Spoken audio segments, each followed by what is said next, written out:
Author unknown. This is a poem to 3 fantasy individuals. And you never said I'm leaving. You never said goodbye. You were gone before I knew it, and only God knew why. 1,000,000 times I needed you. 1,000,000 times I cried. If love alone could have saved you, you never would have died. In life, I loved you dearly. In death, I love you still. In my heart, you hold a place that no one ever could fill. Broke my heart to lose you, but you didn't go alone. For the part of me that went with you the day God took you to the Houston Texans. Eno Benjamin and Amari Rogers. Kylan Hill. Guys. The RDR darlings.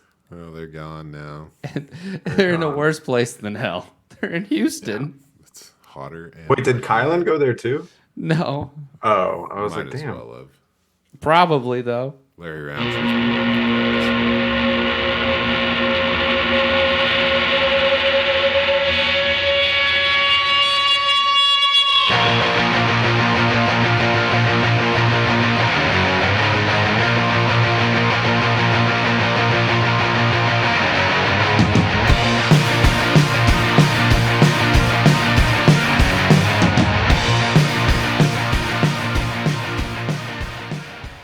And welcome back to Rough Draft Research.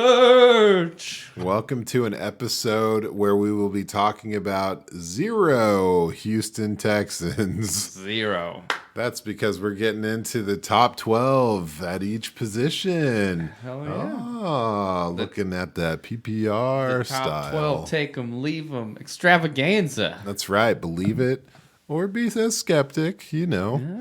In fantasy football, it's never too late to be wrong. We all know that. So Yeah. let's take a Plus, look. you're always wrong. Never too early to be wrong either. It's never too late to be right, guys. Ramondre Stevenson, that what up? optimistic. That's what you're supposed to combat me with. Right. That's what I meant to say. It's never too late. Never too late. Well, let's get into it, man. Let's start it off with quarterbacks. Okay. All right. I'm going to kick it to the gurus. Let's go.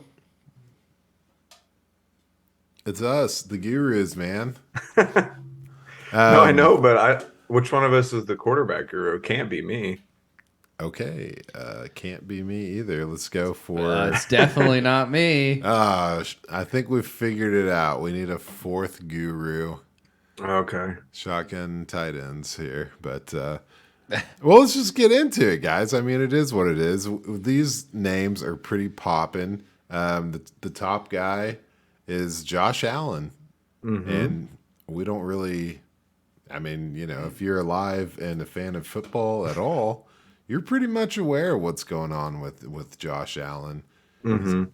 Got himself a fired up Bills offense, and he can do little things with his twinkle toes. Yep. Fumble the ball on the 1-yard line. Yeah, we have a resident Vikings fan. Let's go! So if you just want to give us a recap of Josh Allen's recent outing, that's fine. No, that's all. That's all I need to say. 2 interceptions to Patrick Peterson. Both in the end zone. 1 fumble. That's a dub. Or like Also in the end zone. Like Jameis Winston used to do the. Oh yeah. Put your Yep. teeth marks in your gold. Let them know it's yours. Yeah, it's pretty interesting when you think of Vikings winning this game. It was more like Josh Allen losing this game. You know what I mean? Was the glass half empty, or was Josh Allen? Win's a win. 8-1, baby. But I wanted to point that out about Josh Allen really quickly because obviously he's crushing it and is probably going to crush it all year. But that's 2 interceptions in 3 straight games for him, which is pretty weird. I thought we had left that version of Josh Allen behind where he was turning picks over all the time. And he had a lot more like easy matchups as far as fantasy goes. Like he's played tough teams NFL wise, but fantasy matchups aren't bad. And he's got some bad ones coming up, like the Jets, the Patriots, and the Browns are all coming up. So it could be a little rocky here if he can't kind of get this turnover thing figured out. Yeah, you know, he wasn't the only quarterback in recent memory to have issues with turnovers. I know we all were skeptical last year when number 2 on this quarterback list, Patrick Mahomes, was hitting the INT pretty Oh yeah. hard in the Hmm. beginning stretches, and he's able to work through it. So, I mean, the thing with these two gentlemen, obviously, they are battling it out to be the top of the totem pole. Is it's incredible. Their stats here, fantasy wise, they're nearly tied for first place. I mean, if you looked at Hmm. it from far enough away, the points are practically the same. Yeah. Obviously, how it's being achieved, vastly different. I'd say, Hmm. one of these fellas has 476 rushing yards and 4 rushing touchdowns, and the other one is 215 and only 1 rushing Hmm. touchdown. So, But he's got 100 yards over the last 2 weeks. oh yeah, So I don't know if he's like, if that's the plan, they're just going to start running him more, if it was just kind of coincidence game script wise. But if he turns that on even more, then yeah, he's going to lap Josh Allen at this point because he's already prolific throwing the ball. If he can add in more rushing, that'd be crazy. that would be crazy. Yeah, that's kind of, I guess, what I wanted to bring up is like, if you had to, since we're doing some forecasting, why not forecast who you think the top dog's going to be? And if I had Ooh, to decide today, I'd have to go. I think I'm going with Pat Mahomes, man. I think I would too. But that could just be recency bias, two Bills losses in a row and like not stellar games by Josh Allen. Um, but yeah, I'd probably go Mahomes. They're just the Chiefs are just operating on a really high level right now. Yeah, the reason I say it is Kadarius, dude. Yeah, he looks great. I'm a little His pumped what about that. hamstring? Right. Yeah. That's cool. All right, man. That's beautiful stuff. Did you want to say anything about Mr. Mahomes in No, I particular? mean that was it. I did. I was really intrigued by the quarterback matchups coming down the road because, and not all of them. Obviously, Allen and Mahomes are pretty much matchup impervious at this point, but he's got some tough ones coming up too. The Chargers, Hmm. Rams, Bengals, Denver, and Houston all kind of keep the lockdown on fantasy quarterbacks. But obviously, it's Mahomes, so he'll probably find a way to do it. Just his schedule's pretty tough coming up. Yeah, it's going to be a grind. Good thing Bradley Chubb got traded. Otherwise, it'd really be a problem That would coming be up. tough. Doing us all a favor. Yeah, I think there might be some shootouts in there. I'm looking forward to Sunday night against the Chargers. It's going to be pretty Hmm. exciting. So, okay. Well, let's just scoot on down to number 3 on the list. Uh, Hmm. Jalen Hurts, man. Whoo wee. Yeah, playing out of his mind. Yeah, man. I mean, yeah, he's got 7 rushing touchdowns, and I mean that'll get you in the top 5 as far as fantasy quarterbacks go. Hmm. This team's awesome. One thing about him that I really like is the consistency. He's got a Hmm. 13-point game and about a 16-point game, but most of these are 20 plus, just getting it done either on the ground or through the air or a combination of both. And Hmm. yeah, he's like a plug and play. Got to be the number one, not leaving that roster spot outside of the bye week. So yeah, I'm pumped about him. You think he has a chance to kind of get up to number one, or you think he's kind of plateaued, kind of peaked, or I don't think he'll compete with Mahomes and Allen. I think he'll hang right around here, 3 or 4, maybe 5 at the lowest. I have noticed just slightly his rushing has kind of dropped off in recent weeks. Since week 5, he hasn't rushed over 30 yards. So that's 4 straight games where he hasn't gone over 30 yards, and he only has 1 touchdown. And like you were saying, he has 7 on the year, so he had 6 Mhm. from weeks 1 to 5, and he was only under 30 rushing yards once in that span. And so I don't know if it's teams taking that away, scripting it, or if they've just kind of gone away from it because they're doing fine through the air. I don't know, but I thought it was interesting that and worth keeping an eye on. the drop off there.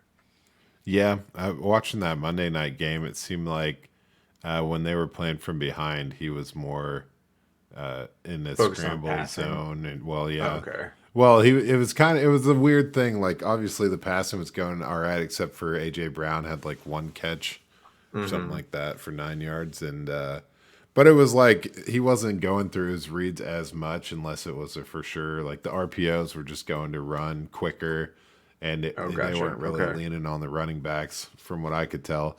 So it could be that you know they had some tighter games and then they were clicking and more comfortable and able to be a well-rounded team. So maybe if we see a little heat on him, he might get back to the rushing. The But rushing. yeah, just kind of echoing what you were saying anyway. But they've got some matchups that are, kind of favorable down the stretch. Yeah, he should be all right. And that's why he'll be fine. I just thought it was worth noting because rushing is such an important part of what he does. Right.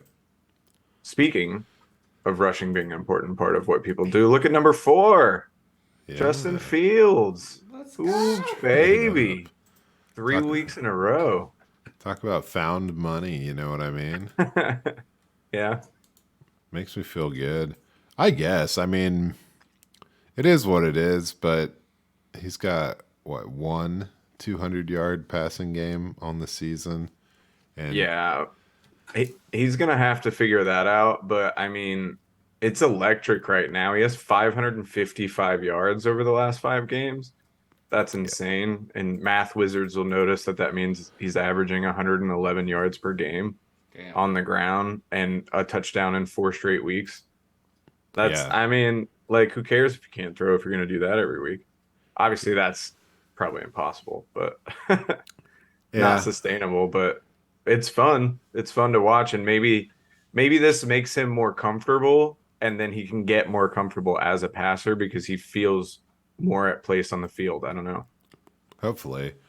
Yeah, I was pretty excited about what was going on this past week, and then he wasn't that comfortable, or he might have got too comfortable to throw that game-losing pick. Yeah, But nobody looks better in a loss. That's for sure. yeah, that's yeah. You can make headlines while not making the win lines. So yeah, he's blowing up, man. I expect to see plenty more of that. The schedule's not very. It's kind of up and down. Looks like Yeah. Jets are going to be tough. Bills, Eagles. It's going to be tough. Minnesota there, week 18. Probably going to stomp them. But the guy, I mean, I know he can throw dimes, man. Like the Ohio State stuff was real, and he's capable. So we give him some more time. It's good. To I see think him he'll do figure it something. out. Yeah, Absolutely. it's good to see him just using like the parts of his game that he can right now, at least, instead of just doing nothing. Absolutely. Couldn't agree more. Speaking of doing nothing, though, we got Joe Burrow up next. Oh, Joey B. He seems more matchup dependent to me this year. It seems like if they go up against good teams with specifically a good pass rush, it seems like he kind of falls off a bit this season, which didn't really see that from him last year, even though their pass blocking was awful. And he's got some tough playoff matchups. The Browns coming up, the Buccaneers in Tampa, in New England, and against Buffalo during the playoffs. So that's going to be pretty tough for old Joey B. And me. Because Yeah. I'm riding Joey B to the ship. Maybe next year. Who knows? Yeah, another thing to note is things really kind of fell off pretty considerably without Jamar, So there's Which going to be that'll another happen. couple weeks until that's all back together. So holding out hope for him, but he's looking great. I know he's had some injuries. Obviously, the Super Bowl run last year looked great, but I think he's capable. This team is just kind of taking some time to figure it out. Yeah, for sure. Ton of potential. Ton of potential, just like my friend Lamar Jackson. He's got all Lamar. the potential. The guy's awesome, man. I love watching they've got a lot of primetime games. I like watching the post game with Lamar, Nothing Yeah, better. he's fun. I think there could be a massive jump for Lamar coming over the last 6 weeks. Lamar's only gone over 20 points once, which is not normal for him. But he's played Buffalo, Cincinnati, the Giants, and Cleveland. And coming up now, he's got Carolina, Jacksonville, Atlanta, Denver, and Cleveland mixed in, and then Pittsburgh. Maybe looks like an easy thing, especially if you use sleeper, but with TJ Watt in, they're a whole different animal. So he's got a kind of a mixed bag, but I could see him just dominating that Jags, Carolina, Atlanta part of his schedule. Yeah, I think he's got like you're saying, pretty easy path. What they only have one team above 500 the rest of the year. Yeah. So yeah, and to your point, his numbers have kind of flattened out in the lesser section, and damn, he had that hot start to the season, man. When Bateman was out there and Mark Andrews was healthy, it was a good deal. But I think they figured out. Maybe they'll, I don't know, Isaiah Likely to the moon. That's all I got to say about them. We'll take it all That's the way fair. up. But man, we've talked about a couple of guys that have been kind of represented sleepers or whatever. Justin Fields, Jalen Hurts, in their past years have been a good value, but none have been a better value than Geno Smith. Oh, Geno. Oh, goodness. Rolling in number 7 on the year. What do you say about Geno, man? I was thinking that, Kenneth Walker comes in and takes off and takes all Geno's stats with him, but Geno's been pretty consistent, man. Yeah. Tyler Lockett's really been kicking it up. DK's showing signs of that superstar potential on him, so that all My makes it pretty thing, easy for Geno. yeah, for sure. But my thing with Geno, he's been fairly matchup dependent as well, and the schedule gets a lot harder coming up. For the most part, in his tougher matchups, he's not gone over 20 points, and he's got the Rams, Niners, Jets, and Kansas City coming up down the stretch. So I actually think there's a chance here that Geno takes a bit of a tumble. Yikes. That's what I was saying a couple I hate weeks to see ago, it. so I love to see it, man. Well, who else is tumbling? How about Kyler Murray? I think so, yeah. A little bit. I don't know. With the injury though, that kind of throws everything up in the air. But Yeah. he does have an awful slate of matchups coming up. Again, he's got the Niners, if he does play this week, and then after that he's got New England, Denver, and Tampa Bay coming up. So I don't know, he could slide out, especially if they drop like some new Call of Duty DLC or something. Ooh. Modern Warfare 2 comes out tomorrow, baby. Oh, he's Oh, shit. cooked, man. He's not going to be doing his hamstring yoga. But the Hopkins factor kind of puts him up. But maybe without Ertz, maybe it just evens out. But And Hollywood Brown, though, might be Right. coming back. right. So, What do you think, man? I guess we'll circle back to players that might get in the top 12 and players that might drop out. I don't need to get too much into it. Kyler. I don't know why we hate on this dude so hard, but it's fun to do, right? It's easy. it is fun. He makes it fun. But Trevor Lawrence, how it doesn't really feel to me like he should be on this list, but he's number Shouldn't. 9. So, how's that possible? I remember talking about how it'd be nice if he had a decent pass game, 300 yards or whatever. He did do it once. Yeah. I guess that's all it takes. Yeah, I don't know. My thing with Lawrence, I think he's going to trick some people here into thinking he's ready for the fantasy playoffs because he's got 3 decent matchups coming up, fantasy-wise, Baltimore, Detroit, and Tennessee. But then he goes right back into facing a really tough slate of games with Dallas, the Jets, and Houston right in the middle of the fantasy playoffs.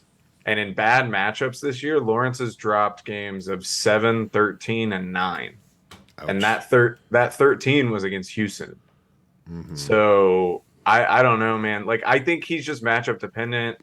And he's young, he's getting used to it. I'm not like trying to shit on him or anything, but I just think he's had a relatively decent schedule to help him get to this point, and I don't think it helps him stay here necessarily. Yeah, yeah, I could see that. I don't think it's sustainable. I think you're right. He's still developing, so we'll come back Hmm. to him when it's all good. But players who are fully developed now, a question mark Tua Tagovailoa, I Tua. definitely don't see Tua sliding at all, but that his weapons are just too good, and he's playing too well. Like he's playing exactly the kind of the way he needs to play, and with the weapons he has and the coach just scheming people wide open for him, unless he just starts sucking for no reason, he's got all the runway to succeed. Yeah, he's out of control. The way they're doing this is it's just getting crazy, man. Hmm. He's got two players that are in the top five of passing yards through the air. So he's Doesn't make pretty. sense. Yeah, he's just like, hey, just run way down there and I'll throw the ball and you just get underneath it. Just catch Apparently, it, that's and how then you we're work. good. So, yeah, he's airing it out. He's had a ton of success. I mean, I don't know. I'll stop talking about Tua. The one we could have had, he got away. Yeah. Tua. Um, Somebody I do see falling out though is number 11, Marcus Mariota. What? Well, I just think at some point the Falcons are going to want to see what they have in Desmond Ritter because they know they have to make a decision in the next coming draft if they're going to take a quarterback or not, and they just took Ritter. They got to see him, and it's not like Mariota's playing fine, like he's playing well, but I think you know what you have, and it's not somebody that can take this team to the next level. You drafted Kyle Pitts super high and Drake London, and they're not doing much of anything, and it's because only 60% of Kyle Pitts' targets are catchable. Right. So you need a guy. So they're going to see if Ritter can do it, and then if Ritter can't, you'll draft somebody. So at some point, Mariota's just going to not be playing anymore, and it's going to fuck people. And he's already at 11, so I just think logic dictates he'll fall out. Yeah, and these next three games seem winnable to me. Yeah, Pretty that's good fair. place to. It's like how do you make that decision? They were leading the division there for a minute, and they still Yeah, have potential, but like you're they're saying, in a tough spot. yeah, I'd love to see Desmond Ritter out there, and I think that they would really like to see it as well. But gosh, it's about the I don't know how you balance that. Yeah, it's a tough spot to be in, but I feel like you have to because just because you can get into the playoffs doesn't mean that like your team's good. And if you're a good GM, you should realize that. You know, I don't know. It's a fine line to walk because obviously you're not going to try to lose, but yeah, I don't know. It's interesting. I just think at some point they have to pull the trigger on Ritter. Yeah, yeah, I don't know. It's just tough for me to think about, but I That's know what I fair. would do. I'd play Ritter and at Hmm. least kick the tires on it. Yeah, So, for sure. but one guy who doesn't need to kick the tires anymore is Mm-mm. Kirk Old Cousins. Kirk. Kurt Cousins, as they call him in Washington. Put them chains on. Put them chains on. Oh, oh, No, they oh. They proved a lot to me personally, the Vikings did with coming back and beating the Bills. To be honest, I was definitely one of the people that didn't take them as seriously as they clearly deserve to be, and the same with Cousins. But the fact of the matter is, as long as JJ is on the field, Kirk Cousins will be a top 12 quarterback. Like that's Yeah. just how it works because he's unstoppable. So just throw him the ball. Yeah, man. That offensive line actually looked pretty decent. Dude, Christian Darrisaw is A ridiculous. beast. He's just an animal. Love it. Congrats, my friend. Must be nice. Oh, come on. You Oh, had this shit for Jesus years. Christ. Oh, come on. Catch your breath, all right? You can't just be doing victory I'm chants actually a little worried nonstop. because there's that picture, obviously of Kirk and the chains, right? Someone did like a drawing of it, and my good friend and also Vikings fan Peter messaged it to me, and we made a pact that if the Vikings win the Super Bowl, I will get that tattooed on my body. So, Oh shit, that would be Cool. crazy. yeah, Maybe Hopefully if he'll the forget. Vikings beat the Ravens in the Super Bowl, I'll throw in on it. you know? Yay! I'm not getting a tattoo like that. And a But, Jefferson jersey, that'd be great. okay, I'll get you the Thanks. JJ jersey. One at white. There you go. Okay. you got So, it. who do y'all think could? You mentioned a few names that could fall out, i.e., Mariota, possibly Kyler Murray. Who do you guys see maybe pushing their way in to being a QB1? Well, we got Justin- 2 old fuckers that are starting to come alive in Brady and Rodgers, hanging right around 14 and 15. I think could probably slide in there. And I think you were about to say Justin Herbert. Yeah. That's a Yeah. good shout. Sorry. The actual shout or yeah, no, I mean, damn, the first half Herbert looked good last Sunday and then kind of fizzled on him, but I mean, he's Yeah. out there without his weapons. You know, Mike Williams hasn't been healthy. Neither is Keenan Allen. Now, freaking Gerald Everett's kind of struggling with injuries too. It's like, Yeah. what's a guy got to do? You know, Josh Palmer just needs to catch the ball. Truth. Yeah, it's a struggle down there in LA right now, but I'm with you. I think Herbert will sneak in there at some point. I also think Jared Goff could still. It seems like every Lions game is going to be a shootout now. It just kind of lends itself to lots of points. Yeah. Yeah. Goff, man. I'm with you. I'll take that.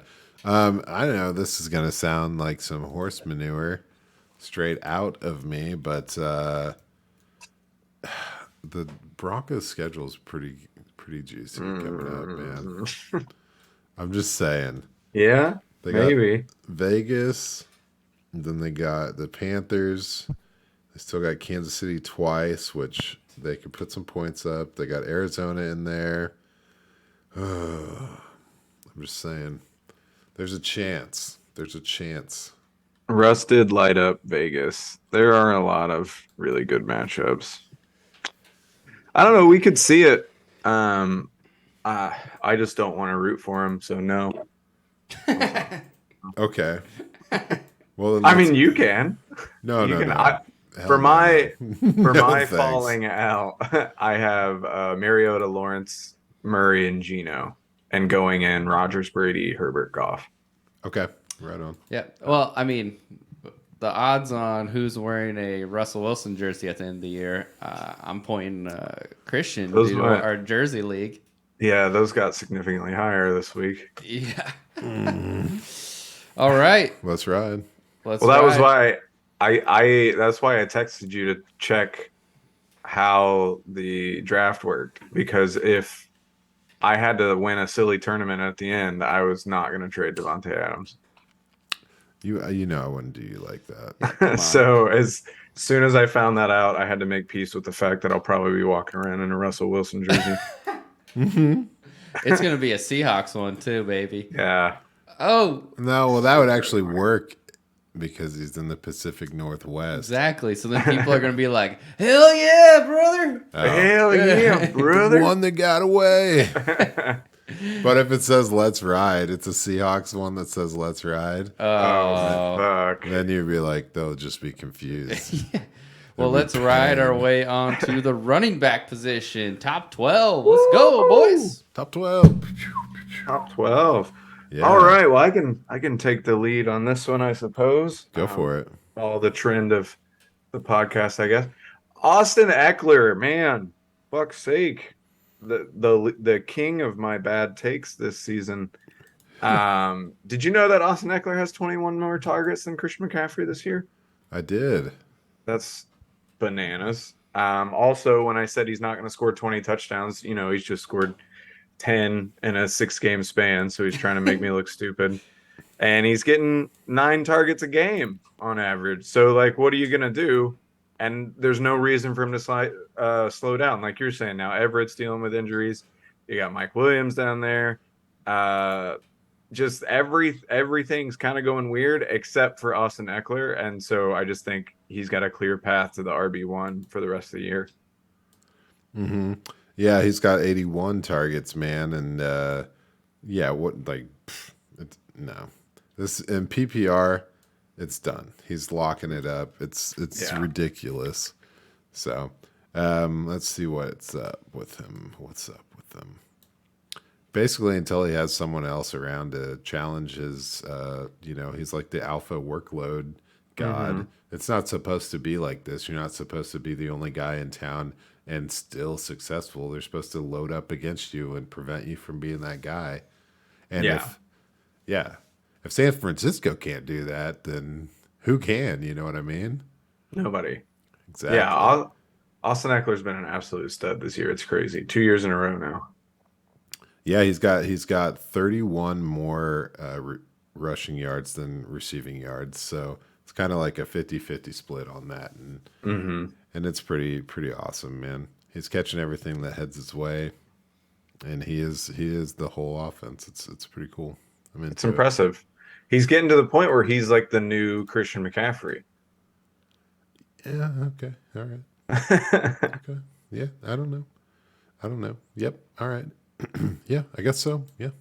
Can't argue with it. So let's just talk about Christian McCaffrey, number 2 Let's on the do it. list. We could, or we could talk about Elijah Mitchell demanding playing time, even though that CMC is there. Let's go. Hell yeah, man. He looked strong. He did look good. It is crazy though. McCaffrey goes from an 81% snap count in his first game all the way down to 65. And yeah, Mitchell was far more effective on the ground, 4.9 yards per carry compared to CMC's 2.7. But I don't think that keeps CMC's value out of the top 5. They didn't trade all those picks to then just not use him. I do think it might hurt his chances of overtaking Eckler if there were any. Oh, I don't think there was ever a chance of that. I've been shocked to see. I was shocked to see Christian McCaffrey this high on the list. You know what I mean? Yeah. But it's got a lot to do with the 60 targets that he's got. But yeah, I mean, it's kind of almost safe to say that, Elijah Mitchell kind of won the game a little bit for him. So really, He's a player, man. Yeah, he's really kicking ass. Let's see. I think it's smart of them to not ride him like the Panthers always did. Like, if you're gonna make a deep run, you need him. Playoff CMC. So I agree. I think it's very smart. It just hurts fantasy, but they don't fucking care. Doesn't hurt me, man. I've never really been able to afford. I got Mike Evans on like all of my squads now, so I'm just gonna be. There you go. Enjoy that. Riding it out. So, man, resurrection, huh?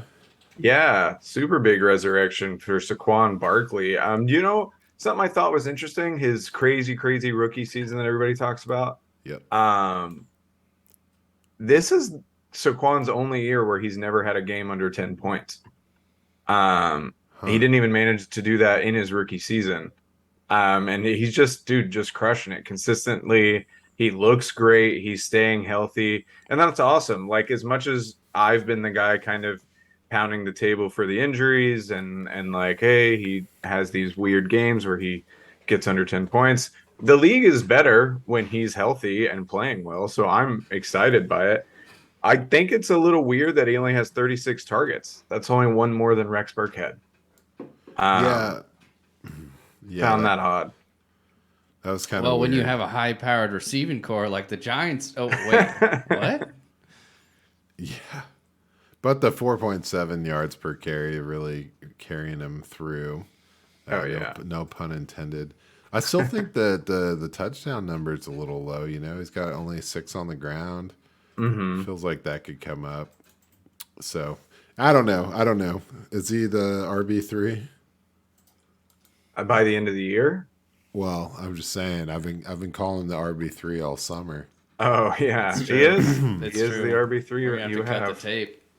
I can't wait till he finishes the RB2 and I cut all the tape and just be like, fucking loser. What a That's fucking right. thing. We all feels like we all could have had him, man. So good. I love to see it. Like you're saying, man, this is one of those stories. It's just like it's fun for everyone.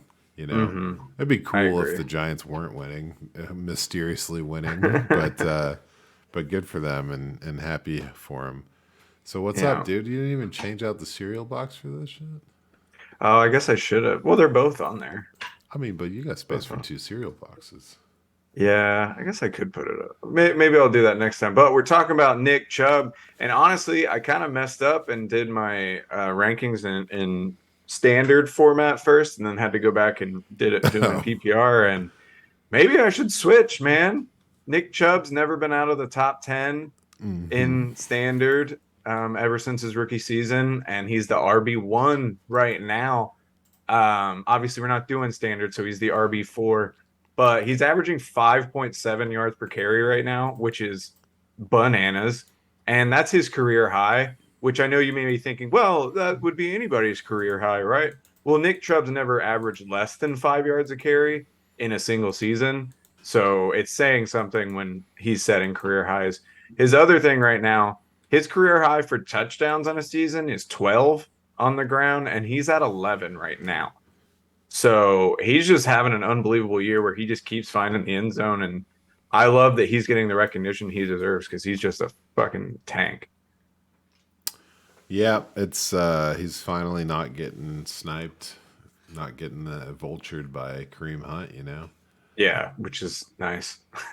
So yeah, I guess we'll just see how the Watson action mixes in with this. It almost feels like how could it hurt, you know? Yeah. They've been You would, effective. yeah, and you would also think that they'd want to kind of work. Watson's been out for 2 years, so they want to work him back slowly, I would imagine, or at least not try to overload him with passes. So you would think a guy like Nick Chubb would be perfect for that. We'll find out, my friend. He's Hmm. number two in the league for broken tackles. So Let's go. just doing it, man. Yeah, yards after contact, 2.5 yards per carry. That's pretty incredible.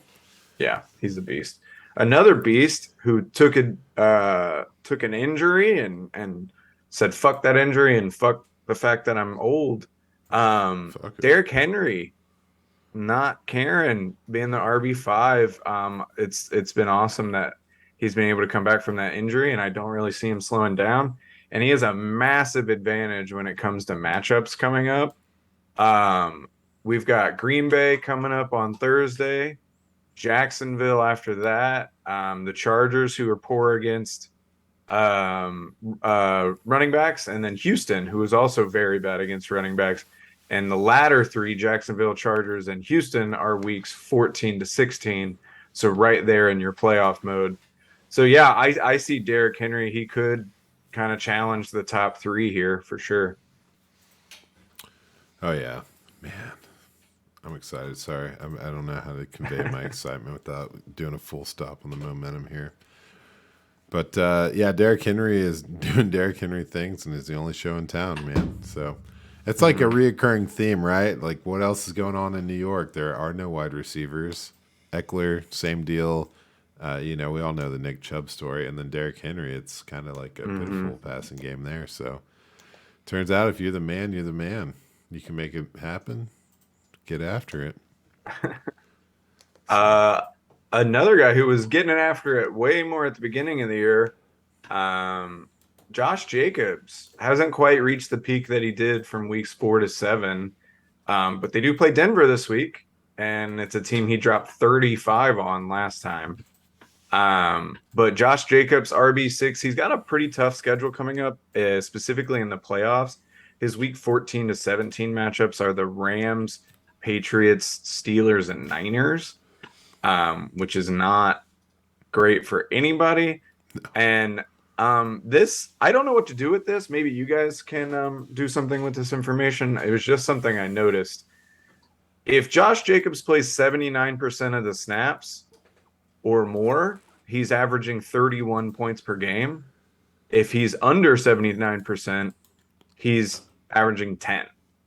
So I think Josh McDaniels, man, just get him the ball and keep him on the field, and you'll do all right. It seems like when you take him off, you guys are having troubles. Yeah. I mean, the more the merrier. Nothing about it. I don't know why they would hold back, you know? Yeah, We doesn't keep make talking any about, sense. like, contract year anyway. Mm-hmm. You know, something's going on. Derek Carr's crying. So just get him get him out there and alleviate Goodness the gracious. holy smokes, that was intense. Yeah, that was a lot. Did that monologue? Or did it feel like a monologue that Josh when he started crying? Oh, that he had practiced a bunch? Yeah, it sounded like he Yeah, was kind trying of. out for a role. He was just like, Yeah. "All right, Hollywood, And give scene. me a shot." Insane. How did I do? How'd I do? Yeah, the cadence was a little off. But Josh Jacobs is tied for fourth most yards after contact this year. So he's creating for himself and of himself. We've often talked about how great that offensive line is, you know, as evidenced by him being way down the list, you know, at 2.1 yards before contact. He's right there with Derrick Henry. So, yeah, that's not a good number. That puts you way behind a lot of people. But to make up for it on the backside just means he's a beast, man. I feel Yeah. like definitely underestimated coming through. Yeah, no, he was very much overlooked coming into this year. So it's nice to see him kind of pop, and we'll see if he keeps doing that in Vegas next year or if he goes somewhere else. Yeah. Um, Next up, number 7, Joe Mixon. Joe Mixon to me is kind of out of whack because before he dropped 55 points on the Panthers, he was averaging 14 and a half points per game. If you take away that 55 and give him that 14 and a half, he'd be the RB 15 right now. So I think we'll see him come back to earth a little bit. The Bengals offensive line that I was touting at the beginning of the year kind of did not work out the way I thought, and I think it's affected the running game as well. I don't know. My only question is for you. Do you think that 55 kind of sprung him enough that even if he averages that 14 and a half that he was, is that enough to keep him in the top 12 now? I don't really think so, honestly. Really? Yeah, I think there's enough going on with some of these other guys that they might pop up into there and give him a run for his money. It'd be fun to see, for sure. Yeah, I mean the thing with the Bengals is I don't know, they're not as high powered as they were. Mm-mm. So he's not getting the red zone looks. Like he had an extremely high, you know, touchdown per game or touchdown per touch number last year, and it just doesn't seem like it's really that sustainable. But I mean, there's definitely room for improvement on the average, but I think that pop game is definitely not something you could look forward to seeing on a regular basis. Mm-hmm. Yeah, I mean, that was just a ridiculous game. It's cool to see. Some people got really happy about it. Yeah, people got super stoked. I got super stoked with Aaron Jones. He's number 8 on the year. He's always going to have up and down games. He always does. If the Packers start to catch fire a little bit here, I think Aaron Jones can prosper, stay in the top 12. He's been in the top 10 the last 3 years in a row, so this isn't new territory for him.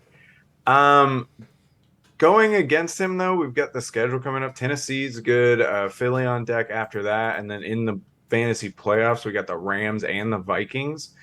So that could get a little hairy, especially with a guy that has been known to kind of have a bad game here or there when LaFleur forgets about him or whatever. And he only has 4 targets over the last 2 games, too. Obviously, he got hurt in the Detroit game, but still want to see that number go up. But right around where Aaron Jones probably most people thought he would be. Oh, I like that. Playfully optimistic.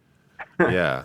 I don't know. I thought for sure he was going to take a big jump in the passing game, and and he's doing fine. I mean, he's not really hurting too bad. He's got 42 targets this year, which puts him at 7th amongst running backs, which is pretty much, you know, where we're talking about him at. So That all Mm-hmm. makes sense. But I think if that passing game and Aaron Rodgers gets more electric, they could be leaning away from the Aaron Jones world. And it makes me sad because I'm trying to get in on that, man.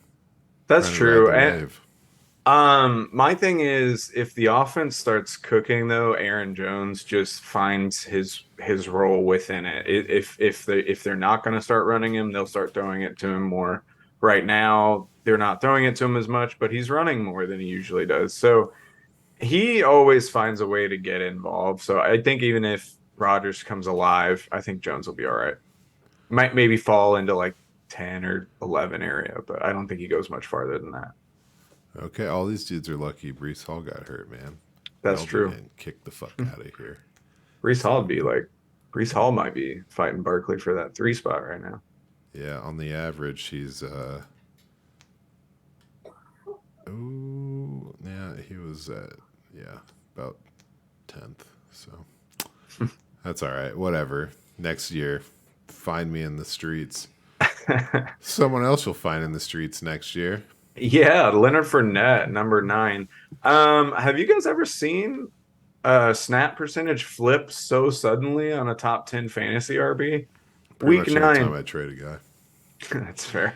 Week 9, Leonard Fournette has 62% of the snap share. Week 10, 29%. His value has absolutely cratered. He hasn't been over 15 points since week 7. He's just not. The Bucks know it. They're going to Rashad White. Leonard Fournette is absolutely dropping out of the top 12. You can't really be on the field only 30% of the snaps and be a top 12 guy typically. So I look for Leonard Fournette to kind of fall out relatively soon of the top 12. Yeah, he's a sinking rock. Mm-hmm. Whew. How about Ramondre though? Ramondre looks great. And here's what surprises me about Ramondre is he's 6th in RB targets, Yeah, which is not something that I would have thought would be in his like repertoire, at least not this early. And I mean, I went back and looked at his college targets and he had 35 over 2 years. So maybe I should have seen it coming because that's kind of high, I guess, for college. But he just looks great, man. I mean, that's more than Jones, like you said. That's more than Barkley. That's more than Antonio Gibson, JD McKissick, Dalvin Cook, all these guys. And he wasn't even supposedly the starter at the beginning of the year. And now he's a bona fide RB1 who hasn't scored less than 13 points since week 2. So yeah, I think Ramondre kind of forces his way into like 6-7 area top end, and I think it's a great season. And anybody that got him, well done. you're welcome. Yeah, the thing about Ramondre is, I look at, whatever, I'm looking at everything, but as far as like broken tackles go, he's got 18, which puts him 2 behind Derrick Henry and 1 behind Nick Chubb. So for him to be 6th in targets and 4th in broken tackles, like that combination is a total package running back. Oh So yeah, you're looking at a guy that could be a heavy hitter, top 3, that a Barkley light, if you will, for years to come. So, I mean, I don't know. I'm super pumped about this. I know a few other people who are as well. yeah. I tried to trade for him in a couple leagues just a little bit too late. Um, but you guys should be excited about it. He looks awesome, and I don't really see him going anywhere anytime soon.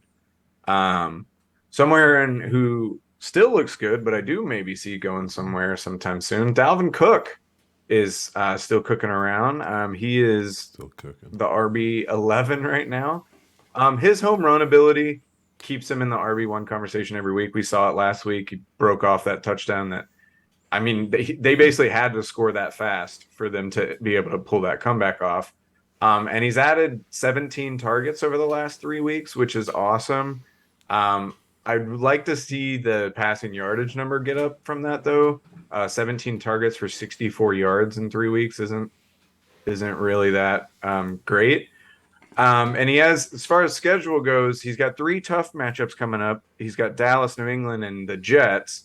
But for the playoffs, he's got Detroit, Indianapolis, and Green Bay. Let's go.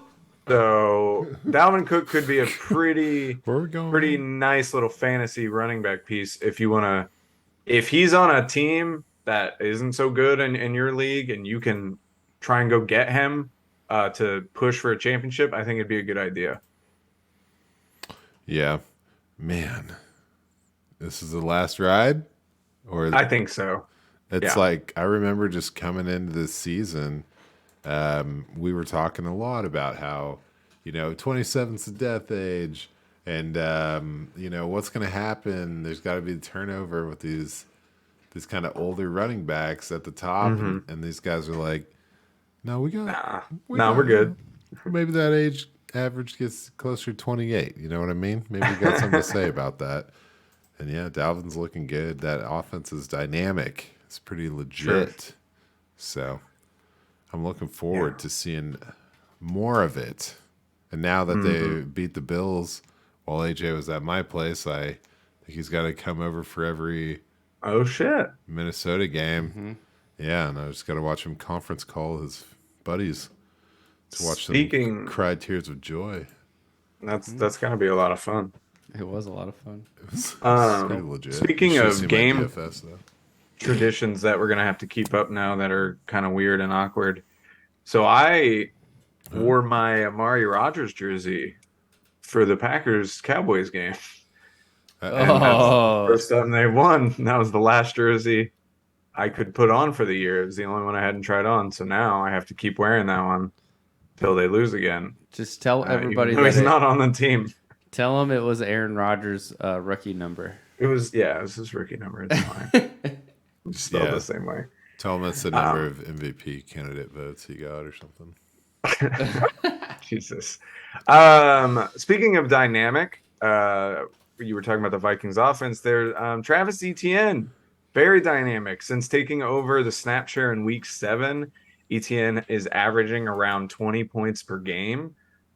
He's right around 80% snap share each week, and he's destroying so many rushing metrics. He's got 5.6 yards per carry in that span, 106 yards per game in that span. If he could bump up his targets, which is interesting considering all the bullshit we heard in the offseason about him being a slot receiver, blah, blah, blah, blah. But if they could involve him more in the passing game, he could absolutely take over, and I think he can shoot up into the top 6-7 area as well, force some people down.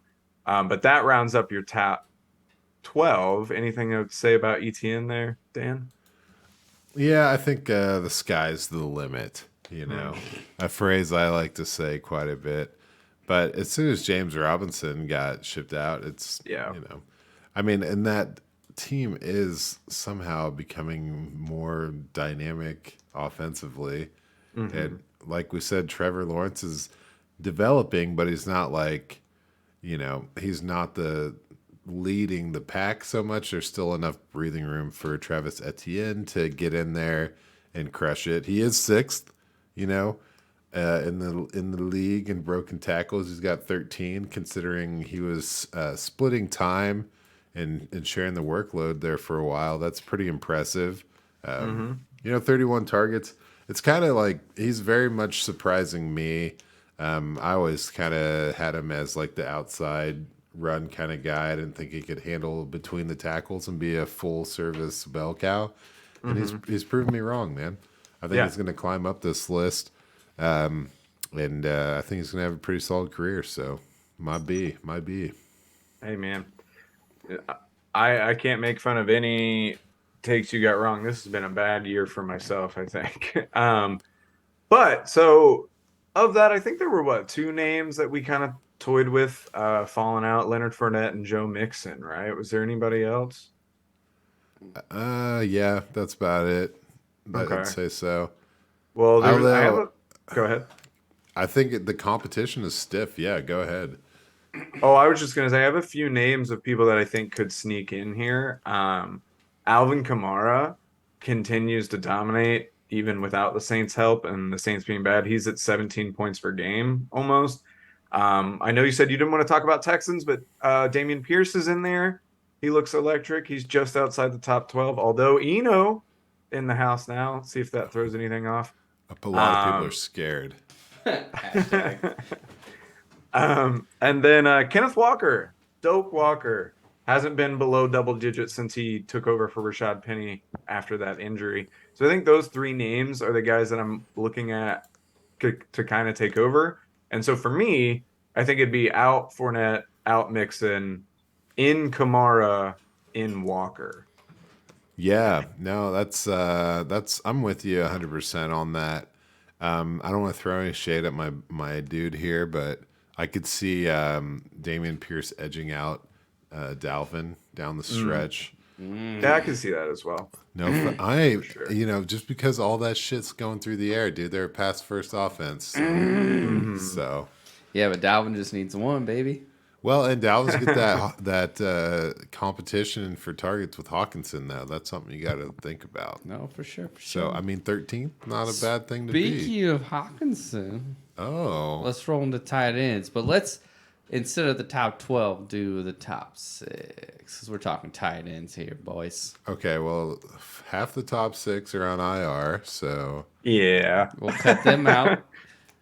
okay. Okay. Well, we can cook through it because, like he said, well, so Kelsey's number one. We can just move along there. He's incredible. He's averaging 6 points more than the next closest tight end. Yikes. Mark Andrews, clearly the tight end too, even with all the injuries. The guys below him are going to have to still kind of try to catch up to him. But Andrews has had a few dead games. Obviously, like you said, Zach Ertz, number 3, out for the year. Dallas Goedert on IR in a position group that the 4th place and 12th place are only separated by 32 points. Being out for 4 weeks is probably going to knock him out of the top 12. Then we get to your boy TJ Hawkinson. So follow the targets, friends. 9 targets in his first game with the Vikings, 10 targets in his second game with the Vikings. Does have some tough matchups coming up. Washington, Buffalo, and now Dallas this week. But some easy ones in the playoffs. Indy, the Giants are kind of not great at defending tight ends. And then he's got the Detroit Lions revenge game. So that could be fun. What do you think of Hawkinson there, Dan? Oh, I think he's on fire, man. I mean, he's being super utilized, which is something that the Lions never did unless they had to. So the fact that he's getting those targets, even though there's other options in Minnesota, means to me that he's on fire, man. I was kind of surprised they didn't go to him a little more in the fourth quarter late there in that game. I kind of thought he looked like he was playing well, like he was open. So maybe as that grows, we could see an ultra. I think he's a shoo-in for top 3, the way he's being utilized with the injuries that are above him. Especially with the injuries. Yeah. No, I'm 100% with you. I think it's very easily a top 3 tight end. Kind of probably should have hung on to him. We'll go to 6. Taysom Hill can fuck off. So we'll go to 7. Tyler Conklin. Okay. Is far too inconsistent to be counted on, but he could keep his spot in the tight end groups. He has 6 games below 10 points, though, and he's only played 9 games. So, it's kind of hit or miss. And that's kind of... You talking about Tyler Too Fab Conklin? Too fab, baby. Trying to talk about a sympathy trade. Fuck me, man. All right, let's see. Tyler Higbee, though. Gosh. Could feast without Cup there. Yeah, I could see that happening. And then Pat But- Freiermuth always holding hope. Yeah, well, Higbee, I did want to say he could feast, but then also the people playing the Rams are also going to know that Cup's not there, and then apparently Matthew Stafford won't throw to anybody else than Higbee. And I don't think Higbee's dynamic enough to beat a bunch of coverage, so it could go sideways. Is anyone that was worried just- about the intentional grounding calls when Matthew Stafford still tries to throw the ball to Cooper Kupp even though he's on the sideline? So that's No, gonna be it's a fine. problem. Cole Kmet's heating up pretty hot. Cole Kmet is heating up. I don't know if he can do 2 touchdowns every week, but he's very clearly trying to make up for never catching a touchdown because now he's Yeah. just popping off 2 a week. Yeah. But 2 touchdown diet. they also, I don't know, and maybe they figured out some secret formula, but Kmet's highest target total from weeks 1 to 8 was 4. And he has 13 over the last 2 games. So I guess if you start throwing him the ball, look what happens. Yeah, well, it's that Claypool factor, dude. Mm-hmm. You get someone else out there to let the defense know, look alive. And another thing is, we're talking about a 100-yard plus rushing quarterback, so maybe they're Mm-hmm. sacrificing a little bit of that coverage in the That's fair. middle of the field to get a spy on him. So, Well, and that's if fine. it's working, Yeah, man. let's Because it do it. looks like they're not stopping either, trying to stop both. You know what I mean? So Mm-hmm. divert that attention and open up something else. It looks great, man. Yeah, I agree. It's cool to see him kind of pop and Fields. As much as, obviously as a Packers fan, that's scary to see the Bears do anything right. But I just like football, and these guys are good at football, so I like watching them. As far as guys that could fall out or come in, it's kind of hard to guess because spots tight end 6 and tight end 18 are separated by a total of 10 points. Yeah. So you have one great week and you could end up as the tight end 5. I think Kittle has some great matchups coming up. Evan Ingram's developing chemistry with Lawrence, and has some decent matchups coming up. And then the Packers offense, if it gets moving, maybe Tanyan finds his way in there. Kyle Pitts is still the 8th most targeted tight end.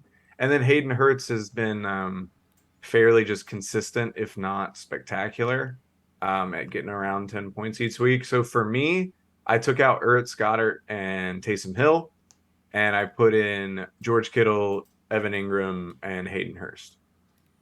Okay, I like that. I think sleepers are Dalton Schultz, Okay. and if Kyle Pitts, if Desmond Ritter gets in there, I think Pitts could get unlocked pretty hard. Yeah. I'm every time Desmond Ritter gets brought up, I feel a little pain and feel like I should have never traded him. I think he's going to come in and be fun this year. Why don't you package Evan Ingram to pick him up in one of your leagues? I could Let's actually. see. Going on to wide receivers. Yeah, I'd do that. I know. Let me just do the app. Is this gonna be is this gonna be the first on live trade? I thought about talking through a trade, but I don't know. I've been flirting with that, but I don't want to. I need more time. We can talk about it time later. is The now. seed has Our been time is planted. now. The We're time not is ready now. for the Sure. water. You got to let the soil Soak it compact in. slightly. There you go. Hey Yeah. man, no You're love. just gonna erode. By the way, no love for my dog Njoku. Oh yeah. He's got that stiff Yeah. ankle, but his quarterback sent him a good masseuse, and he hasn't been the Jeez. same since. Yeah. I'm gonna Then no. all He smiles. The he thing absolutely about could tight sneak ends in there is, too. yeah, Any of them could do it. it doesn't. It's whatever. True. Yeah. Now all we're saying is tight ends that are worth being on your roster.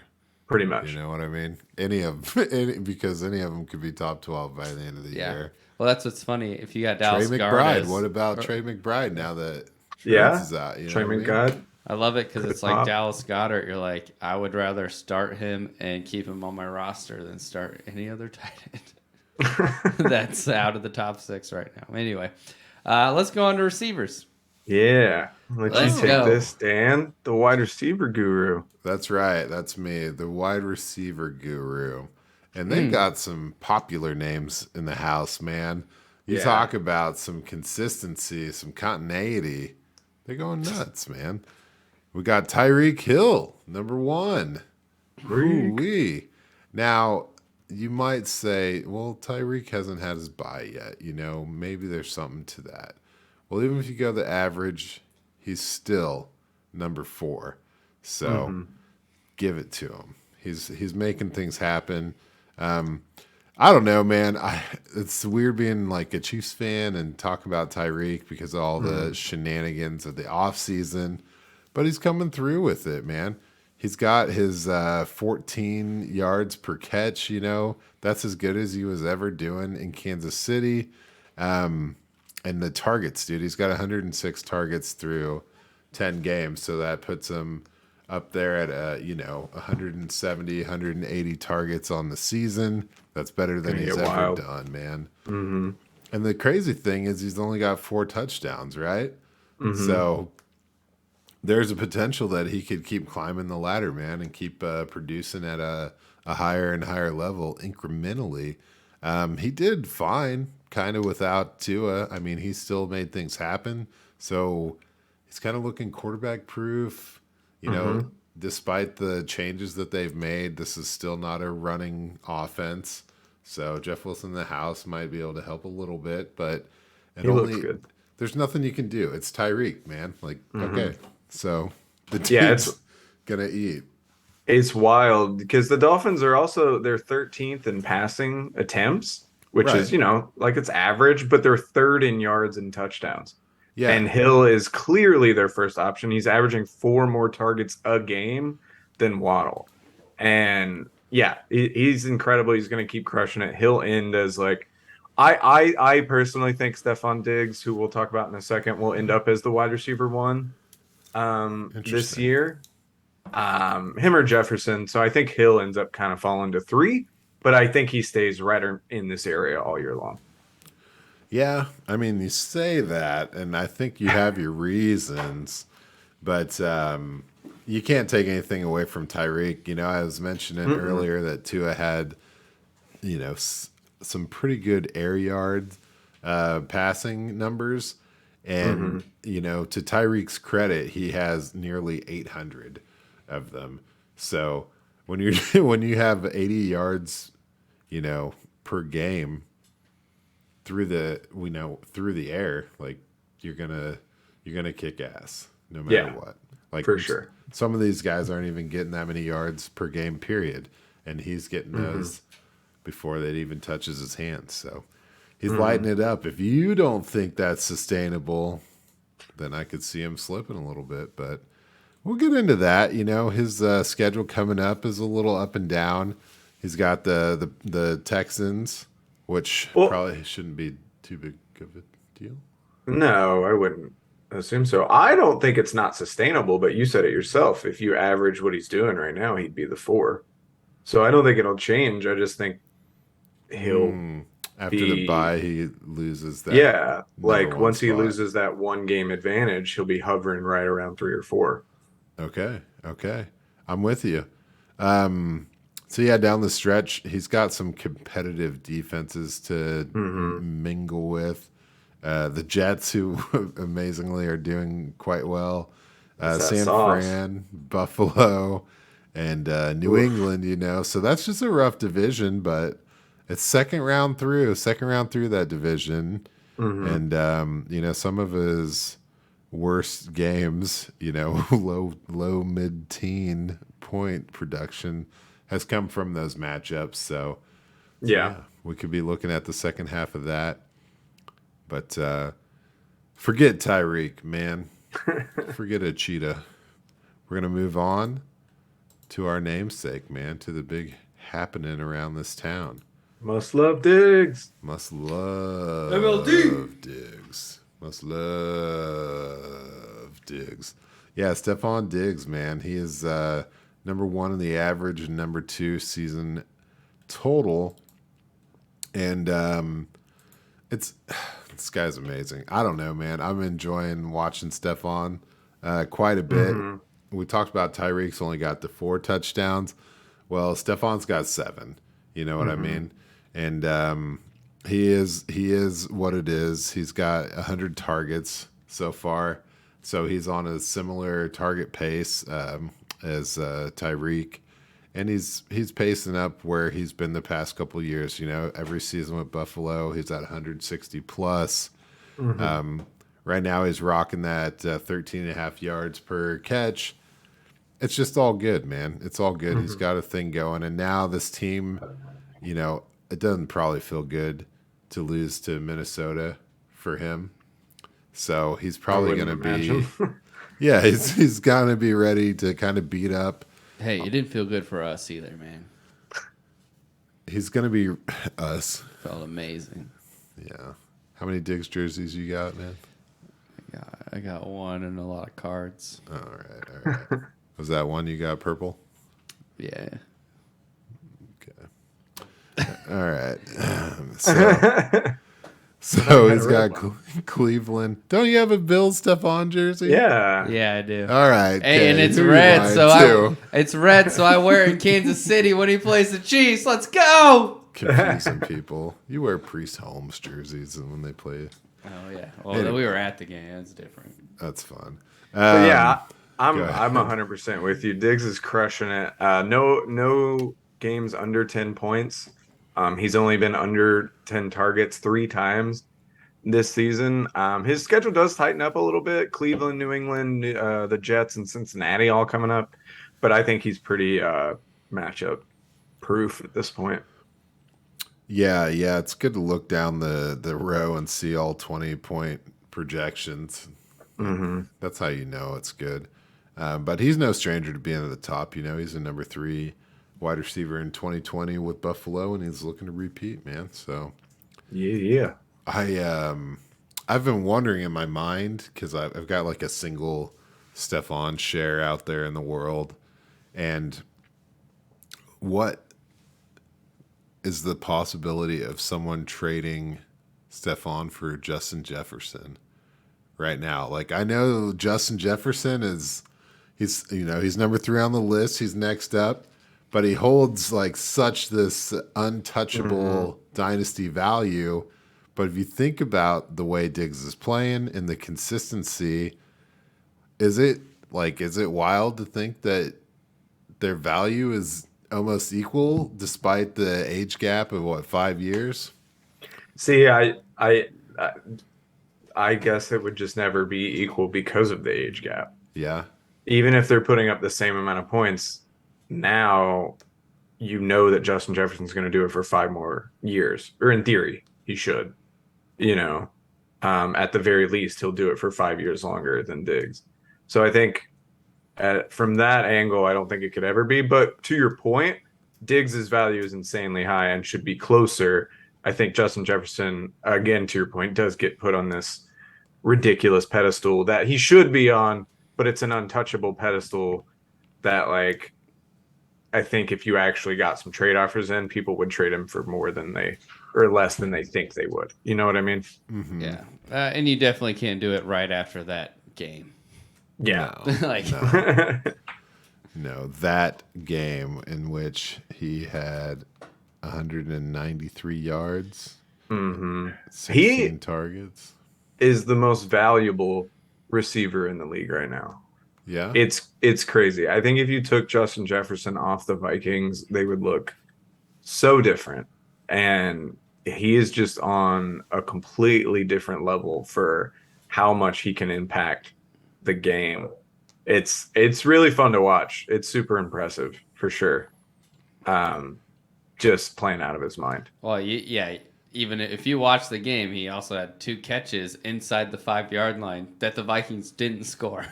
Yeah. like what else can you do, man? Yeah, Besides, I he's guess, put getting that the end team zone, but on his absolute back, and it's fun. It's not fun when he plays Green Bay, but it's fun.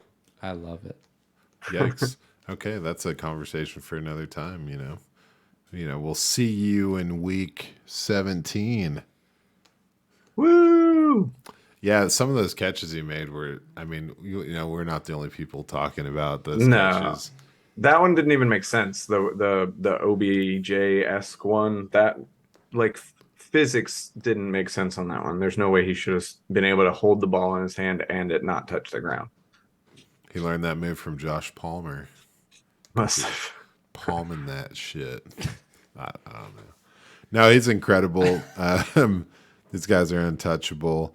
He's been top 6 his whole career thus far, and as long as he's got ice out Kirk throwing him the ball, Hundy.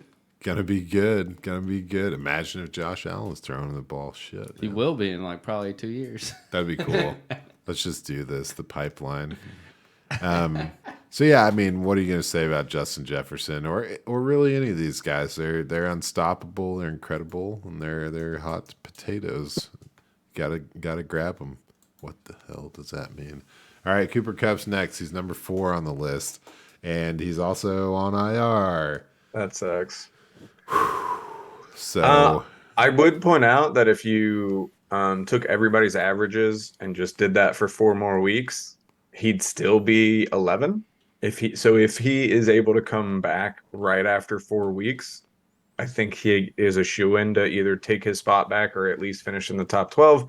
But other than that, it's all injury dependent. So what are you gonna do? Yeah. No, that's also true. We'll get into an average that's sustainable again later on here in the program.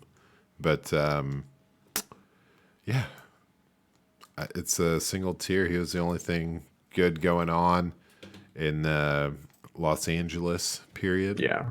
Hmm. Rams and Chargers. He was the only thing good going on. So I don't know. It's a sad thing to see. It's going to be kind of what everyone expected, right? Mm.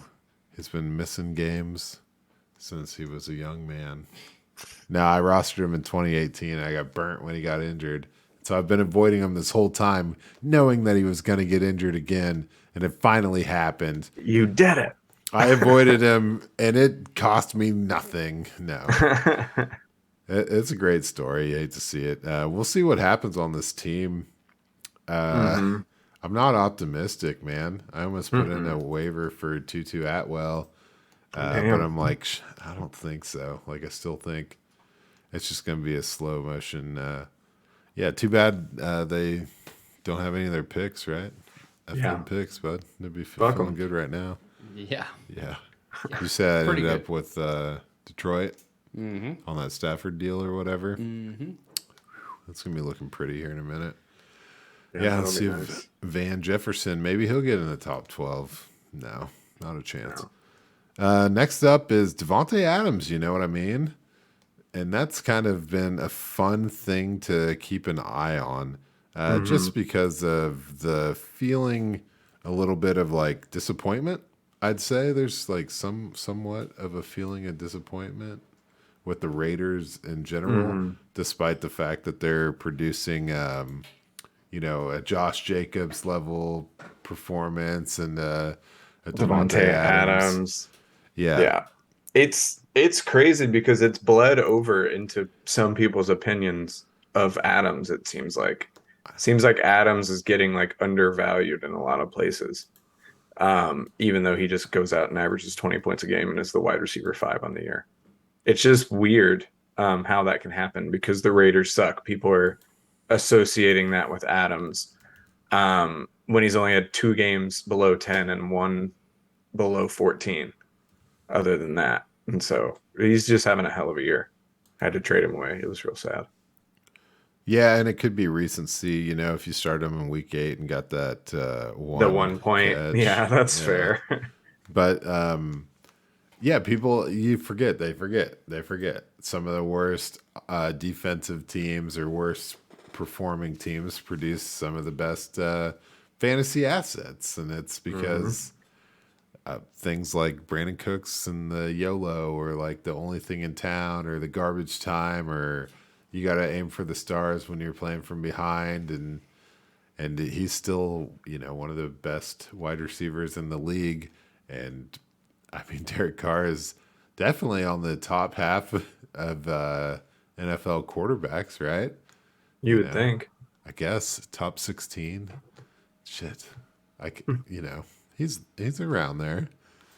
So, yeah, don't get sad on Devontae Adams. He's like you said, number 5. He's been playing at that high level for several years, and Oh yeah.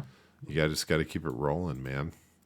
Perhaps they can make a comeback. Maybe they can rally behind their upcoming schedule.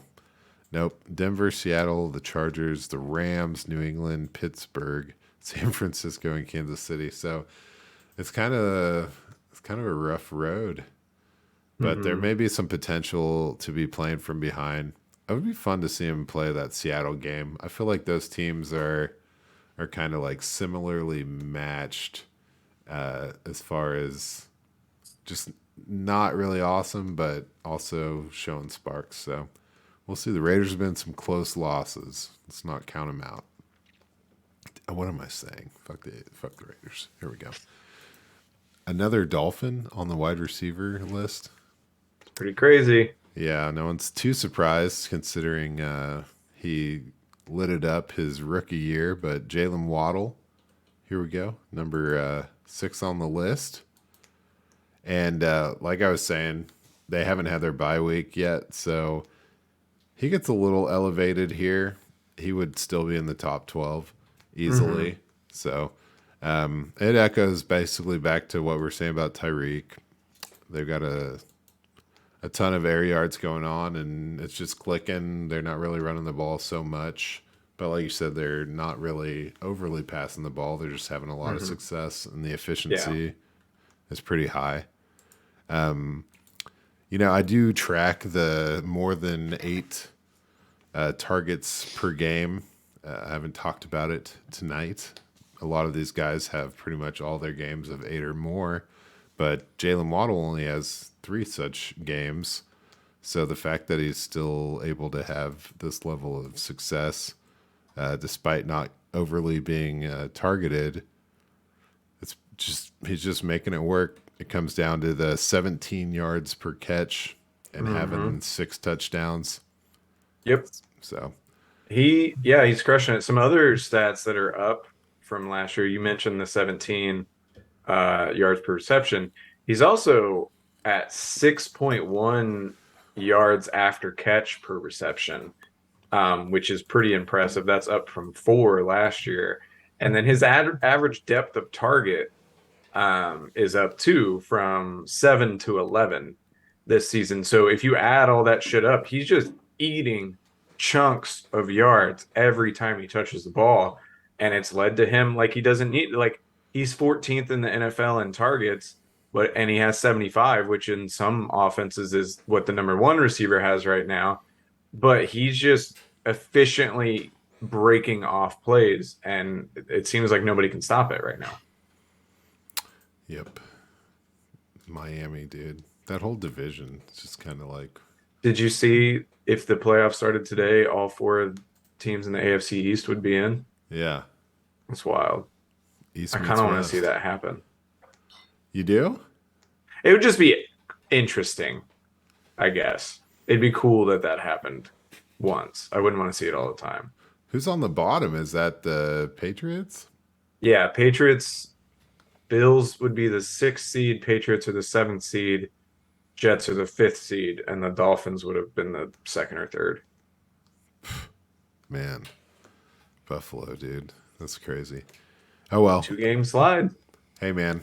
I love to see it. We got to get the Chiefs up with that bye week. Home field advantage throughout. Let's see. Who is not a threat for the playoffs? Maybe Jacksonville? I don't know. Let's see here. I'm going straight into Christian Kirk. That's what I'm trying to tell you. Looks like a great signing. Looks like a wonderful signing. I mean, I don't know. You guys know that I've been in on this guy for a while. Even though he's only the wide receiver 26 last year, he showed huge potential, and he's carrying that over into a role with this kind of young offense that was anybody's bet on who was going to step forward. And, you bet right. Doug Peterson comes in the house. We've said it a few times now. Trevor Lawrence is developing. It's fun that we can talk about a Jaguar player in almost all of these categories, So they're having success on the ground and through the air as well as under center. So he's had some hot and cold games, but he's really sustaining some monstrous level output right now. Coming off a 2-touchdown game, catching 9 passes for 100 yards. And they're going in the bye, and down the stretch they have some pretty friendly games as well. So I don't know, man.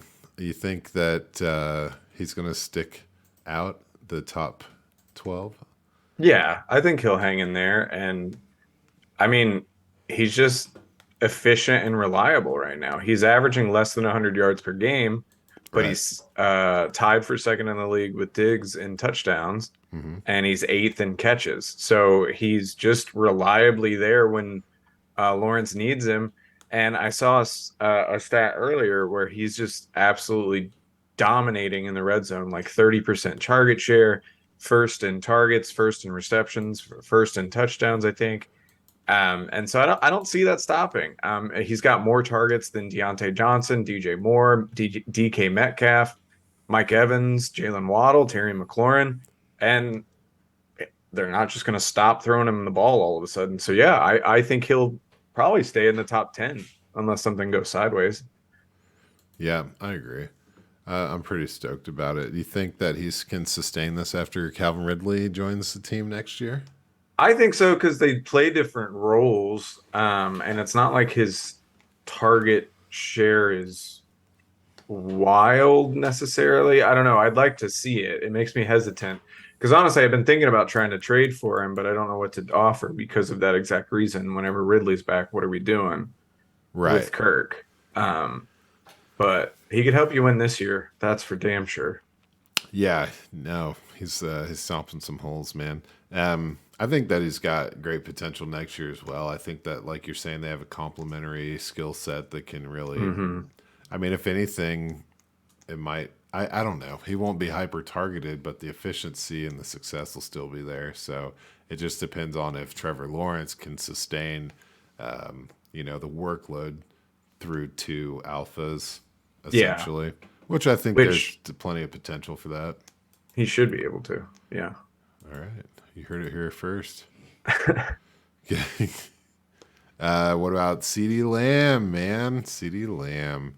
Turned it on against the pack. Yeah. Man, it's so fun to watch these games these days, man. It's like Yeah. we're hitting this stride where everything's kind of like, I don't know. There's just fireworks all over. There wasn't really a boring game except for that Chiefs Jags game, but that's all right. It still had moments of excitement. But he's a player that has been hitting the target share pretty hard. Like I was saying, he's got 7 games of 8 or more targets. And I got a little weary because that was every game until Michael Gallup got back in the house Hmm. and then fell off for 2 games. Well, now he makes up for that by having a 15 target game. That's the highest of the season for him. 150 yards, 2 scores. Like you're saying, that was an electric game. That's coming Hmm. off of the bye week. So maybe they're trying to harness that energy and, work on what's working for this team because it's been a little up and down. Zeke's hurt. Dak's been hurt. Dalton Schultz was hurt. So now if they can get everyone reliably on the field, I mean, just feed the ball to CD Lamb, see how it goes. They Yeah. got, yeah. So, Y- Yeah, and it's odd that that was his first 100-yard game of the season, but mhm. and then yeah, he's got a tough slate coming up with the Giants, Colts, Texans, and Eagles all coming up. But I agree. Maybe they took something, realized they needed to get him more involved, target him 15 times, and he produced. So I don't know. I think he'll be in the top 12 for sure. Fairly inconsistent, maybe still. If you take away that Packers game, he's only averaging around 15 points per game instead of 17. Um, so maybe that's kind of more where you're in. But I think he's just too talented and they know they need to use him. So I know I've been waiting for like a career arc or, like the rocket ship still going up with him. You think, do you think he's got that like top 3 alpha upside that we might have been holding out hope for the past couple of years? Um, Maybe. I don't know. Yeah, probably. He's got that upside. I don't know if it'll ever happen because Dallas just seems to underwhelm usually, Yeah. from what they should be able to do. Speaking of underwhelming, What? AJ Brown. AJ 1 point. Oh no. Brown. It just wasn't his day. One catch Mm-mm. for 7 yards in the first loss of the season to the Washington Football Manders. The Manders. Mander.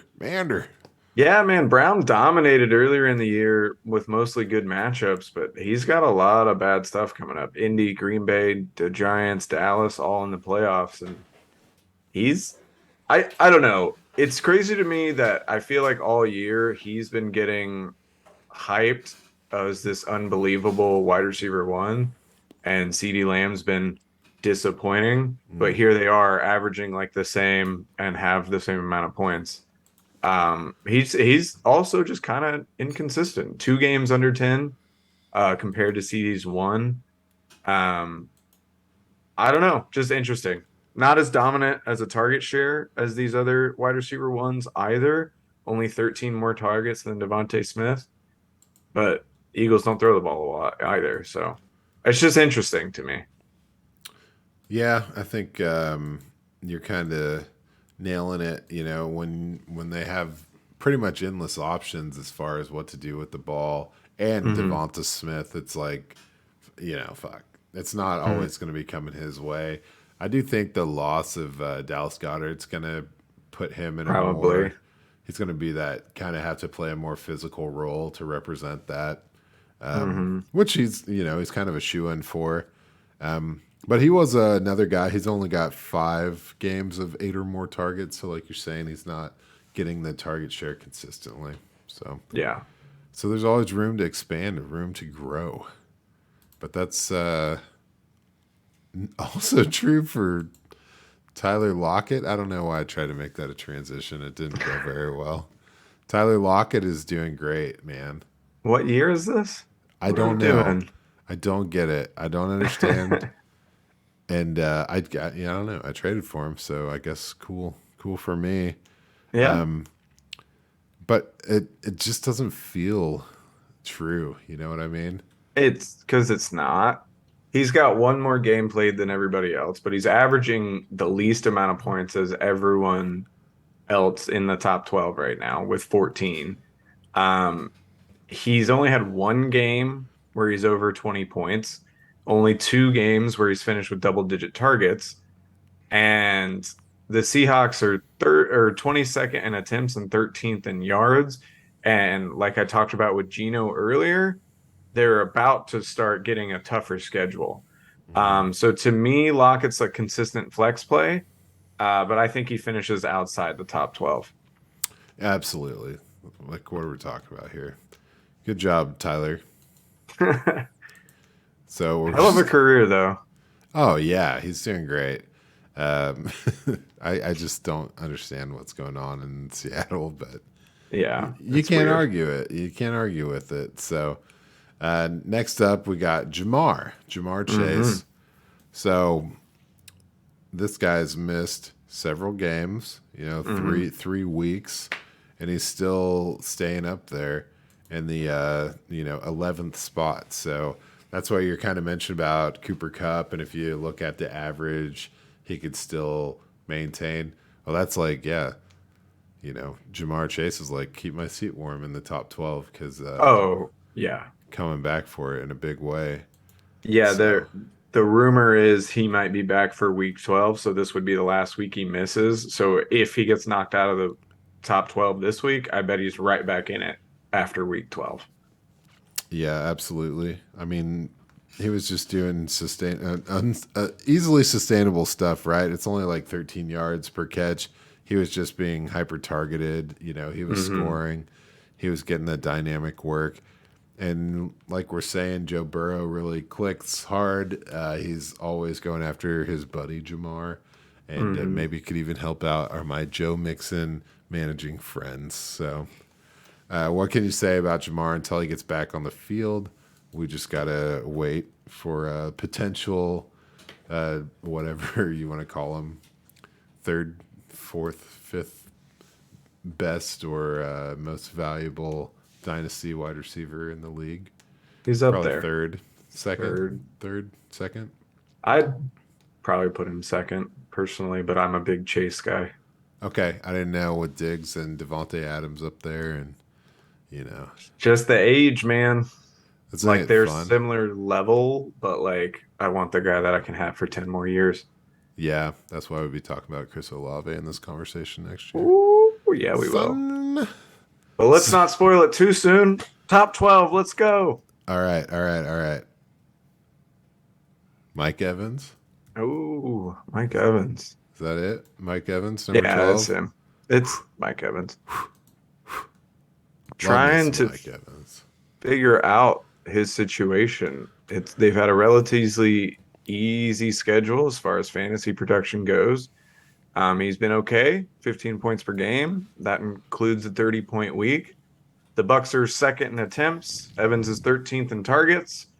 Just can't seem to get it going. And then you look, it's the touchdowns. Mike Evans lives on touchdowns. He still only has 3. What are we doing? Let's get him involved. What's going on with that, Dan? Well, I'll tell you what's going on with that. Right now, they're not sure what's going on. No, dude, he You can't heard be it the here only. first. He can't be the only guy on this team. You know what I mean? It's like Chris Godwin's still not getting his stuff underneath him. Leonard Fournette is hot and cold, and so is Tom Brady. And you can't ask Mike Evans to do it all. He's only got one broken tackle this year, so maybe he could be doing a little bit better. But I think if he's utilized, he's going to succeed if he's getting accurate passes thrown to him. But right now, the defense knows to look out for Mike Evans. And if Tom Brady's not forcing the defense to look elsewhere, then you're going to get what you get from Mike Evans. But I still think he's the greatest. He's tight. Top Very good. cheese. Consistent career. So that's your top 12. Who do we have as break-in candidates? Oh, now you're asking the hard questions, buddy. How about Terry McLaurin, man? Terry McLaurin was the first name on my list. I just don't. Why don't the Commanders just stick with Taylor Heineke? They will. Like, are they though? Then his name the starter for this coming week. I know this coming week, but when Wentz is back, are they going to? Because with Heineke, Terry McLaurin's never had less than 8 targets this season. He's at almost 17 points per game. And Wentz just forgets about him. Barely ever targeted him more than 5 times. And they have a brutal schedule coming up the rest of the way. So that's what scares me about Terry. But he is on a tear, and he looks great right now. Hell yeah. I think Amon-Ra has to get mentioned here in a big way. He's right there with these guys. He's just missed a couple of games. So if you throw him in on the average here, he's right there. Gosh, still outside the top 12 on the average, but I think the potential for him is outrageous. I agree. Yeah, and then Amari Cooper is a guy that I've got. That was the third name on my list as well. We're in lockstep so far. All right, man. And that comes back to if he's doing it with, we all thought that Cleveland Browns team was just going to be whatever, be real football for the whole no Watson time period. But they've been competitive. They've been entertaining. And I think you put Watson in there, give him a couple of games, and, Amari Cooper's got to have to get utilized after the compensation, going after him and taking on that contract. You got to get your money's worth. And I've been impressed with how much he's been utilized so far. I am too. I was kind of low on Cooper coming in, and honestly, he's just another one of those guys that how you just always have guys that you can't get behind for whatever reason. Cooper's one, but he always proves me wrong, and this is the pinnacle of that, doing it on a new team with Jacoby Brissett. I had one more name that I think is a dark horse candidate. He's sitting down at 26 right now, but I think Marquise Brown was going off with Kyler Murray, and if he can come back and he's got 18 points per game on the year, he might be able to sneak in there at the very end if the Cardinals can light it up. Yeah, well, he's going to have to be careful because the guy 45th on this list, DeAndre Hopkins. Yeah, he's coming nasty, too, I guess. But I'm with you. That's a for sure. Gosh, these guys just pop and not pop. It's crazy. But yeah, as far as who I have out, I took out Lockett and Evans, and I put in Amon-Ra and Cooper. Yeah, that feels safe. I'm with you there. It's hard to put Terry McLaurin in there. Yeah, there's just too many question marks around the Commanders. Yeah, but the rest of these guys feel like they're locked in. So I agree. The who? The Washington. The Manders. The Manders. Mander, get over here. Mander. Mander. Man, there's a lot of people around here. Jeez. Nice. Well, thanks for sticking with us. That's the top 12. That's a lot of players to talk about. 50 players. It was a meaty episode. Meaty. I Yeah. almost texted to say we should split it up into 2 weeks. That's I my thought about bad. that as well. But That's our bad, AJ. All good. I'll deal with it tomorrow. it's fair. Tomorrow. So yeah, Well. lovely time. Good football going on, and we're freezing it out here in Kansas, ready to sit inside all day on Sunday and just stare at sir. the tube. Skull There you Vikes. Skull Vikings. Looking good. All of our looking teams good. got big wins this weekend. They did. So Hey guys, stick around if you love the pod and you love Christian embarrassing himself. Wait till the Vikings win the NFC North, and he's got to sit there with a Vikings jersey on. Let's go. Oh yeah. When was the last time we did that bet though? Did you wear a Packers jersey last year? Yeah, what you talking about? It's COVID year, man. Doesn't count. That wasn't COVID 2021? Ah, man. I forget Yeah. all the times. that was they called it Omicron, but it was the same. Oh my god. They switched from Percy numbers I to- 8. What the fuck are we talking about? it's still special victims unit. I don't recognize any of these characters. Yeah. We change everything. So it's a Dick Wolf production. Yep. Slip dick wolf. Peace. Cheers.